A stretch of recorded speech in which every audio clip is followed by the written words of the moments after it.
नमस्कार दोस्तों, welcome to sorry TV. India, USA, UK और फ्रांस के बीच में एक हिस्टोरिकल डील हो चुका है दोस्तों 100 बिलियन डॉलर का कम से कम ये डील हुआ है टाटा के बीच में। जो टाटा ने ये ऑर्डर दिया है 500 कम से कम जो जेट्स है, इसका ऑर्डर दिया है टाटा ने यूके की कंपनी और फ्रांस की कंपनी और यूएसए की कंपनी, तीनों को कंपनी को ये ऑर्डर जाएगा। और ये ऑर्डर जाने से पहले आप ट्वीट देख सकते हैं यहाँ मैक्रोन साहब का। जो मैक्रोन है फ्रांस के राष्ट्रपति, उनका ट्वीट देख सकते हैं। The contract that Airbus and Tata son sign this morning marks a new stage in India and France strategic partnership. Thank you Narendra Modi. ये जो ट्वीट किया गया है जो मैक्रोन साहब का, इसके बाद आप देख सकते हैं कि बहुत नरेंद्र मोदी जी जो है वो भी ट्वीट किए हुए हैं। ये इस डील के बाद ट्वीट किया कि I thank my friend Emmanuel Macron for joining me at the launch of an important partnership between Air Indian and Airbus that will further strengthen the Indian aviation sector and create opportunities in both nations। और ये एक बहुत बड़ा milestone होने जा रहा है, क्योंकि देखिए एक बहुत बड़ा चेंजेस इंडिया के एविएशन सेक्टर में आएगा। इसको लेकर के एयर इंडिया ने भी ट्वीट किया है कि AI is committed towards its transformation journey. As a part of the same we are celebrating the order of 417 aircraft, 70 aircraft with Airbus, Boeing aeroplanes and Rolls Royce. इसके बाद दोस्तों जो UK की कंपनी है, जो इंजन को manufacture करती है, रॉयल रोल्स, वो भी अब जा करके इसमें प्रॉफिट कमाएगा। कैसे कमाएगा ये आपको आगे हम बताएंगे। उसके बाद इंडियन एरोस्पेस का भी ट्वीट देखें आप। इंडियन एरोस्पेस ने किया है Tata Air India sign the world's biggest airliner deals in Aero India 2023, a massive 250 aircraft deal with Airbus and 220 aircrafts with 70 additional as options was signed with Boeing. This brings the numbers of 470 confirmed orders along the 70 options। अब देखिए दोस्तों, ये एक historical deal India के इतिहास में है। ये बहुत बड़ा डील हुआ है और ये 100 बिलियन डॉलर का डील हुआ है। इससे समझ सकते हैं कि कितना बड़ा एक अपॉर्चुनिटीज स्टार्ट होता है इंडिया के एविएशन सेक्टर में। और ये क्यों हुआ है, इसके पीछे क्या कारण है, जो इसको लेकर के भावना है। जैसे यूएसए के जो व्हाइट हाउस है उस पर एक स्टेटमेंट अलग से जारी किया गया है। Statement from president Joe Biden on air India's historic purchase of Boeing aircraft.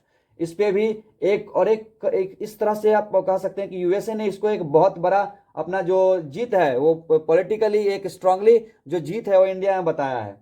और व्हाइट हाउस ने स्पेशली ये कहा है कि अगर इंडिया जो 200 से ऊपर ये बोइंग से जो परचेज करेगा जेट्स, उसके बाद जो इसको लेकर के जो बाइडेन की सरकार है उन्होंने पर्सनली इस चीज को देखा है और कहा है कि लगभग अमेरिका में 1 मिलियन से ज्यादा रोजगार आएंगे। और 1 मिलियन से ज्यादा रोजगार आने के बाद इन्होंने कहा है कि ऐसा नहीं है कि केवल कॉलेज लेवल पे ही इसको लेकर ये जो स्टूडेंट है उस कर पाएंगे, ये उसके अलावा भी जो डिग्री नहीं है जिनके पास, वो भी इस काम को अच्छे से कर पाएंगे। तो ये है जो डील साइन हुआ है। उसके बाद जो अलग अलग गवर्नमेंट से जो रिस्पांस आ रहा है ये था। उसके बाद आखिर में क्यों ये जो टाटा ये क्यों डील, इतना बड़ा डील किया है कि 500 एयरक्राफ्ट्स का। तो देखिए इसके पीछे दो कारण हैं। पहला कारण ये है कि इंडिया के एविएशन सेक्टर में एक बहुत बड़ा जंप आने वाला है और ये देखा भी गया है पिछले कुछ टाइम से। क्योंकि अभी के टाइम में क्या है, इंडिया में डिमांड बहुत ज़्यादा बढ़ रही है जेट्स की। एयरलाइंस का जो है इंडिया में बहुत ज़्यादा डिमांड बढ़ रहा है और इसी डिमांड को देखते हुए टाटा ने फाइनली 2022 से मनवाया था टाटा ने कि फाइनली हम इस सेक्टर में जाएंगे और एक बड़ा ग्लोबल कंपनी बनना चाहेंगे इसमें। और ये जो एयर इंडिया है, इसे पहले बता दें कि air India government of India के पास था, जो टाटा से ही लिया गया था, लेकिन बाद में लॉस के कारण या कुछ अलग कारणों से जो गवर्नमेंट ऑफ इंडिया है वो टाटा को फिर से जो टाटा कंपनी को फिर से एयर इंडिया को दे दिया था। उसके बाद एयर इंडिया ने इसमें बदलाव किया और 2022 में इसमें एक बड़ा डिसीजन 2022 से बनाया गया था कि एयर इंडिया को ग्लोबल जो ट्रांसफॉर्म करना है उसकी तहत इसको 500 से ज़्यादा जेट्स चाहिए थे। और अभी तक जो एयर इंडिया है 500 से ज़्यादा जेट्स जो उसको करने के लिए बहुत ज़्यादा उत्सुक था और ये डील हो चुका है। और इस डील के होने के बाद लग रहा है कि 2025-2026 तक पूरे जो एयरक्राफ्ट हैं वो इंडिया में आ जाएंगे। अब इसको लेकर के एक है कि क्या क्या एयर इंडिया को इतना ज़रूरत है एक्सपैंड करना। देखिए बहुत ज़्यादा ज़रूरत है एयर इंडिया को इसको एक्सपैंड करना, क्योंकि आप इसको समझ सकते हैं कि जहां 2014 की डेटा के अनुसार आप देखें तो 2014 में क्या था कि इंडिया में 74 जो एयरपोर्ट्स थे वो थे।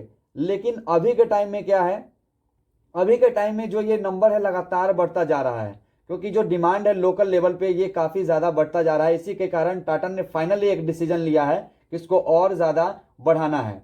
और एविएशन सेक्टर में इसको लेकर बहुत था, जैसे 2014 में देखे तो इंडिया के पास 74 एयरपोर्ट्स था, और 2022 आते आते 147 एयरपोर्ट्स जो था वो इंडिया के पास हो चुका है। और इसको एक्सपेंड करने को लेकर बात चल रही है कि कम से कम 200 से 250 एयरपोर्ट्स का जरूरत होगा हमको आने वाले 5 से 10 सालों में, 15 सालों तक। और 15 सालों में ये बहुत बड़ा जंप है, क्योंकि इंडिया का जो मार्केट है बहुत बड़ा मार्केट है, ग्लोबल मार्केट से भी बहुत बड़ा है, क्योंकि इंडिया अपने आप में एक ह्यूमंगस पॉपुलेशन वाला कंट्री है और यहाँ का डिमांड काफ़ी ज़्यादा बढ़ते जा रहा है। तो इसी को लेकर के जो टाटा ने सोचा है कि इसको ग्लोबल कंपनी बनाया जाए। और ऐसे भी आप देखें तो इंडिया के पास ऐसा कोई कंपनी था नहीं जो ग्लोबल इसको कॉम्पिटिट कर पाता। तो फाइनली टाटा ने डिसीजन ले लिया है, क्योंकि इस चीज़ को लेकर के बहुत ज़्यादा एक बात ये सामने आई थी कि टाटा को इसको एक्सपेंड करने के लिए बहुत पैसा खर्च करना पड़ेगा। और टाटा ने फाइनली ये डिसीजन लिया कि $100 बिलियन हम खर्च करेंगे और इसको ग्लोबल कंपनी एयर इंडिया को बनाएंगे और दुनिया में जाएंगे। दुनिया पे आप स्क्रीन पे देखे हो तो डेटा है कि यूएसए का, चाइना का, जो यूरोपियन यूनियन का, इसी का टॉप थर्ड में आता है। जो आप देखो यूएसए के पास जो कंपनी है उसको लगभग 954 970 के आसपास, 1000 के आसपास मान के चलते हैं कि उसके पास जेट्स है। और उसके बाद चाइना के पास भी लगभग 2 कंपनियों के मिलाकर उसके में 1000 पुर जाता है। उसके बाद यूरोपियन यूनियन का आता है जो कम से कम 1800 900 के आसपास है।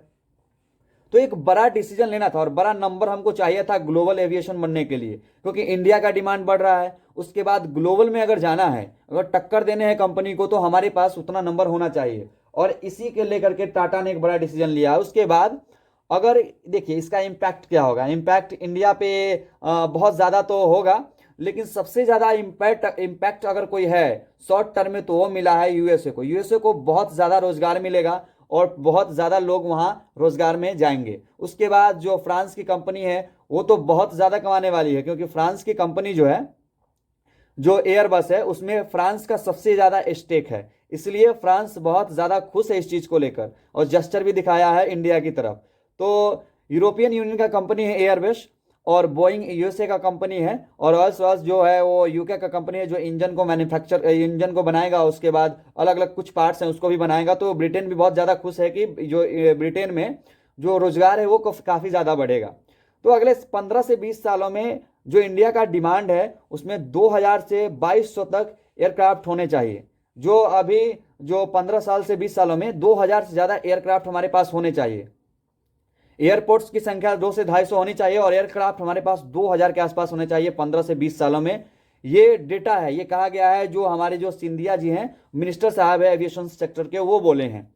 इसको लेकर देखिए नंबर ऑफ एयरपोर्ट्स की बात करें 2014 में तो बता ही रही है 74 था, जो 2022 में 147 हो चुका है। और इसको बढ़ा करके आने वाले कुछ समय में हमको 200 से 250 करना पड़ेगा डिमांड को देखते हुए। तो ये था। अगर आप देखें भी तो वर्ल्ड की बिगेस्ट एयरलाइंस आपको बता चुके हैं कि यूएसए, चाइना और यूरोपियन, ये 3 कब्जा करके रखे हुए हैं।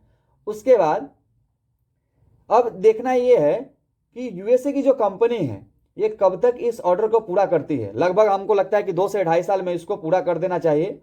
और नंबर ऑफ जो एयरक्राफ्ट्स है ये आपको इंडिया में इसको बढ़ाना है। और आप देख सकते हैं कि कुछ आने वाले वर्षों में इंडिया का जो एयर इंडिया है वो ज़्यादा से ज़्यादा आपको 4 से 5 पायदान पे मिल सकता है, ये मिल सकता है। और कंपनी और एक्सपेंड करती है तो ये अच्छा होगा भारत के लिए एविएशन सेक्टर में, और ये ज़्यादा और अपॉर्चुनिटीज़ होगा इंडियन के लिए। अभी के टाइम में आप देखें तो एयर इंडिया के पास 229-30 के आसपास टोटल एयरक्राफ्ट है, जिसमें 113 एयरक्राफ्ट जो है उनका खुद का है। 113 एयरक्राफ्ट जो है वो एयर इंडिया का है। और टोटल उनके पास जो फ्लीट है वो 219 फ्लीट है, मतलब 219 एयरक्राफ्ट उनके पास है अभी में, जिसमें एयर एशिया का और एयर एशिया इंडिया का 28 प्लेन्स, विस्तारा का 54 एयरक्राफ्ट और एयर इंडिया एक्सप्रेस का 24 जेट है अभी तक कुल एयर इंडिया के पास। तो 229 ज़्यादा नंबर था नहीं, इसको बढ़ाना था। और अब जाके फाइनली बहुत बड़ा बूम आया है इंडिया के एविएशन सेक्टर में, और ये बहुत ज़्यादा गर्व की बात है। अब इसके पहले ऐसा नहीं कि फर्स्ट टाइम जो ये टाटा है ये फर्स्ट टाइम कॉन्ट्रैक्ट कर रहा है, इससे पहले भी अब टाटा को देखें तो 2005 में 111 जो एयरक्राफ्ट था उसको खरीदने का समझौता किया था, जिसमें एयरबस से 43 और बोइंग से 68 विमान खरीदे गए थे उस समय भी। और 2000 के 25-26 के लास्ट तक ये पूरा मिल जाएगा, तो ये दूसरा टाइम है। और इसके बीच आपको बता दें कि बोइंग के लिए ये तीसरा सबसे बड़ा विमानों की संख्या के लिहाज से अब तक, और ऑर्डर के हिसाब से जो वैल्यू है उसके हिसाब से दूसरा सबसे बड़ा ऑर्डर है। तो ये उस कंपनी के लिए भी बहुत बड़ा बूम है, उसको भी प्रॉफिट ज़्यादा मिलेगा। और इसको लेकर के आपसी में जो स्ट्रेटेजिक पार्टनरशिप है ये भी बढ़ेगा, यूएसए के बीच में, यूरोपियन यूनियन और इंडिया के बीच में, फ्रांस और इंडिया के, यूके और इंडिया के बीच में, ये काफ़ी ज़्यादा बढ़ने वाला है आगे आगे के टाइम में। और क्या इंडिया को इसको लेकर, देखिए इंडिया में अगर ये मैन्युफैक्चर होता तो ये बहुत ज़्यादा अच्छा होता फिर भी, लेकिन इंडिया की कैपेबिलिटीज़ के हिसाब से अभी उतना ज़्यादा हम मैन्युफैक्चर नहीं कर सकते थे। उस सेक्टर में टेक्निकल चाहिए, उसके बाद टेक्नोलॉजी चाहिए, वो सब हमारे पास उतना ज़्यादा अभी था नहीं, इसलिए उतना ज़्यादा नंबर ऑफ एयरक्राफ्ट हम मैन्युफैक्चर नहीं कर सकते थे। लेकिन हाँ, कुछ तो आता तो अच्छा रहता। देखिए अभी के टाइम में क्या है, यूके बहुत ज़्यादा खुश हो रहा है क्योंकि यूके जानता है कि उसके पास जो कंपनी बनाने वाली कंपनी है वो इंजन को मैन्युफैक्चर करेगी। तो यूके के पास भी अपॉर्चुनिटी आता है इसको लेकर कि उसके बहुत ज़्यादा उसकी जनता को रोजगार मिलेगा। लेकिन देखिए अभी भी ये टाइम होता है कि दुनिया में आप परमाणु बम बना सकते हैं, परमाणु बम बनाना आसान एक तरह से हो सकता है, लेकिन आपके लिए जेट का इंजन बनाना बहुत ज़्यादा टफ काम है। और दुनिया में कोई भी ऐसा देश नहीं है जो इसको लेकर बनाता है। हाँ, यूरोपियन यूनियन के कुछ कंपनीज हैं, उसके बाद यूएसए के हैं, और हाल ही में चाइना ने इसको लेकर, फ्रांस का भी है, और चाइना ने हाल ही में लेकर इसको एक अनाउंस किया था एक कंपनी को लेकर कि हाँ इस कंपनी, चाइना सोच रहा है कि उसको एक्सपेंड करे इंटरनेशनली और बेचे उस चीज़ को लेकर के। तो भारत में बनता तो अच्छा होता, लेकिन वो कोई बात नहीं है, हमारे पास उतना टेक्नोलॉजी अभी के टाइम में नहीं है उतना ज़्यादा मैन्युफैक्चर करने का। फिर भी हम बहुत ज़्यादा खुश इसलिए हैं क्योंकि इंडिया के पास एविएशन सेक्टर में बूम होगा और इंडिया ग्लोबली फाइनली एक्सपैंड करेगा। तो दोस्तों, कैसी लगी ये जानकारी और ये वीडियो अच्छी लगी हो तो कृपया चैनल को प्लीज़ सब्सक्राइब कीजिए और शेयर करना ना भूलें और लाइक ज़रूर करें वीडियो को। धन्यवाद दोस्तों।